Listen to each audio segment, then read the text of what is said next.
Sir. Hyderabad నుండి కావాలని ఇక్కడికి వచ్చాం. 3 రోజుల నుండి టీవీలకు అతుక్కుపోయి చూసి ఎప్పుడెప్పుడు వచ్చేద్దామా అనిపించింది. వచ్చేసాం. రావటం కూడా ఎంతో కష్టపడి వచ్చాము. హ్యాపీగా ఫీల్ అవుతున్నాం. చాలా బాగా. ఇలా చేయటం అనేది ఎవరి వల్ల కాదండి. ఇన్ని ఏర్పాట్లు చేయటం అనేది, ఇంత శుభ్రత పాటించడం అనేది ఎవరి వల్ల కాదు.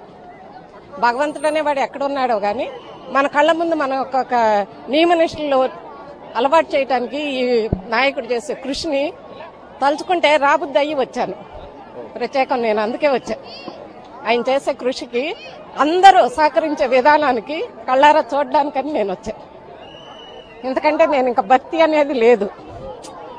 నిజంగా చెప్తున్నా, భక్తితో కాదు, ఒక మనిషి చేసే కృషిని కళ్ళారా చూడాలని.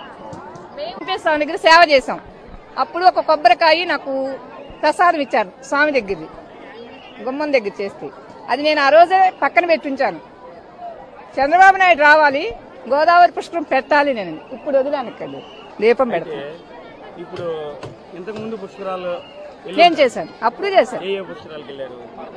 గోదావరి కృష్ణ ఎప్పుడు చేస్తాం మేము. నాకు వచ్చినాక ఇప్పుడు నేను 4వ ఇవాళ భయం లేకుండా వచ్చి చేసేస్తున్నాం. అప్పుడు భయంగా చేసేవాళ్ళు, ఎటు వెళ్ళిపోతాం, ఎటు జారిపోతామని. రేపు కృష్ణా పుష్కరాలు మా కుంచుడిపల్లి మాకు ఉంది, అక్కడ పొలం, ఆ పక్కనే చేస్తాం. ఇదే చంద్రబాబు నాయుడు నేను 50,000 పెట్టి అందరికి అన్నదానం కూడా చేస్తా, ఆయన గెలిచినందుకు.